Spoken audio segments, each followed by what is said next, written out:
মূলত সন্দেশখালী বিধানসভা নাজার থানার বিভিন্ন অঞ্চলের বিভিন্ন বুথে বিএলও মারফত কিছু কাগজ সার্কুলেট করা হচ্ছে।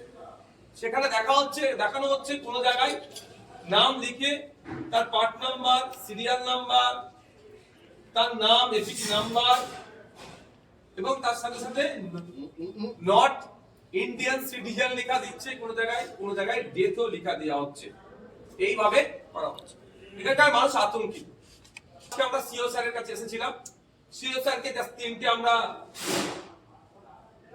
প্রতীকী উদাহরণ দিয়েছি আমরা, যেরকম তিনজন এবং দুজন মৃত, যে দুজন আছে ভদ্রমহিলা আর ভদ্রলোক হচ্ছে মৃত হিসাবে দেখানো হয়েছে, তাদেরকে হাজির করেছিলাম।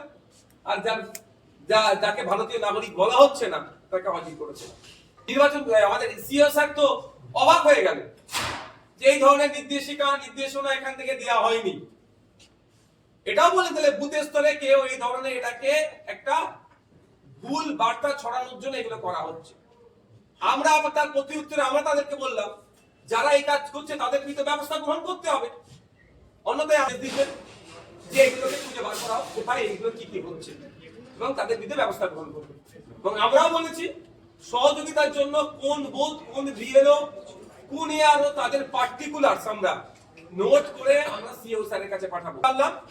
সম্পূর্ণরূপে এটা একটা চক্র চলছে, যেটা ইসিআই কে অন্ধকারে রেখে তারা পুরো স্তরের মানুষজন তাদের স্ব উদ্যোগে এই ধরনের লিস্ট কম্পিউটারে বানিয়ে পঞ্চায়েতে ঝুলিয়ে বা বিডিওদের হাতে দিয়ে বা আর উদ্বোধন কোথাও লাগিয়ে মানুষকে বিভ্রান্ত করছে, মানুষকে আতঙ্কের দিকে ঠেলে দিয়ে একটা অরাজকতার দিকে ঠেলে দেওয়ার চেষ্টা করছে।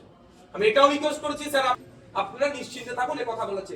কিন্তু তিনজন আজকে জানতে পারলেন প্রায় 2500 অধিক এই ধরনের নোটিশ এসেছে, নোটিশ মিন্স নামের লিস্ট এসেছে। তাদেরকে আশ্বস্ত করার দায়িত্ব ইসিআই এর বর্তাচ্ছে। তাদের যেমন যারা ব্যক্তি আছে, আপনার আকবর আলী মোল্লা, পিতার নাম হচ্ছে আপনার জামাত আলী মোল্লা, পিতাকে দেখিয়ে দিয়েছে ডেথ, মৃত দেখিয়েছে, আর ছেলেকে দেখিয়েছে কি নট ইন্ডিয়ান সিটিজেন। এরকমই তো দেখিয়ে দিতে পারতো না। হলে এই মুহূর্তে শাসক দল যাদের এই ধরনের লিস্টে নাম আসছে তাদের অনেকের বাড়ি যাচ্ছে, তাদেরকে ঐক্যবদ্ধ করা হচ্ছে যে তোমাদের এখন নট ইন্ডিয়ান সিটিজেন বলেছে, ডেথ বলেছে, এটার বিরুদ্ধে আমাদেরকে ঐক্যবদ্ধ হতে হবে, এটা প্রতিবাদ করতে হবে। এটা প্রতিবাদের রূপটা কোন জায়গায় পৌঁছাবে সেটা তো এই মুহূর্তে বলা মুশকিল আমাদের। এক্স্যাক্টলি ওটাই বলার মতো যে এনাকে নোটিশ করা হয়েছিল 15 জানুয়ারি, ইনি নোটিশে অ্যাপিয়ার হয়েছিলেন। অ্যাপিয়ার হওয়ার পরে ইনি এনার উপযুক্ত ডকুমেন্টস দিয়ে ইনি স্যাটিসফাইড করেছেন, যেটা বক্তব্য। কিন্তু আজকে নতুন একটা লিস্ট মার্কেটে চালাচ্ছে তারা, যে লিস্টে বেশ কয়েকটা দিন ধরেই যেখানে এনাকে মৃত বলে দেখা হচ্ছে। শুধু তাই নয়, আপনি অবাক হবেন, একজনকে ডেকেছে, আপনি বাইরে গেলে আমি দেখিয়ে দিতে বলবো তাদেরকে, সবাইকে তো এখানে আনা সম্ভব নয়, যে তাকে নোটিশে ডাকা হয়েছে 6 বা ততোধিক তার বেশি ভাই বোন তার আছে এই মর্মে।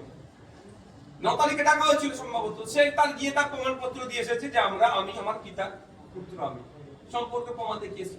তাকে তার আবার এই ধরনের লিস্টে নাম এসেছে, সে ভারতীয় নাগরিক নয়, নট ইন্ডিয়ান সিটিজেন।